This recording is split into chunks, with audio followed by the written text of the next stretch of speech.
செய்து ஒத்துக்கியா அப்படின்னு. சரி ஓகே. நான் வந்து அவர்கிட்ட சொல்லி புகுத்துன ஒரு சென்டென்ஸ்னா அது 2 மட்டும் தான். நான் தான் ரெக்கமெண்டேஷன். நான் தான் தூதர்.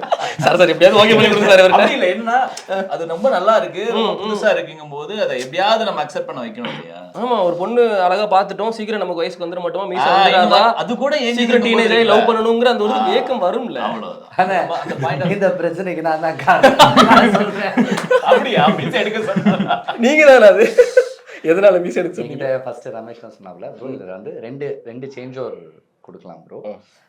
கரண்ட்ல இருக்கும்போது ஒன்று ஃப்ளாஷ்பேக் வந்து அந்த என்ன ஃப்ளாஷ்பேக் கூட எனக்கு தெரியாது, ஆனால் ஃப்ளாஷ்பேக்கில் ஸ்கூல் பையன்றாப்ல. சரி எடுத்துடலாம் ரமேஷ், நான் ஃபர்ஸ்ட் ஓகேன்ட்டேன். ஏன்னா அவர் சொன்ன டேட்ல போயிருந்தாருன்னா உண்மையாக நான் மீசை எடுத்து தான் இருந்திருப்பேன். ஏன்னா ஒரு தெலுங்கு பண்ணிட்டு இருக்கேன். ஓகே, ஸோ அதில் ஸ்கூல் பையனா பண்ணுறேன், அப்புறம் கிளீஷே பண்ணி தான் அவனுக்கு படத்துக்காக.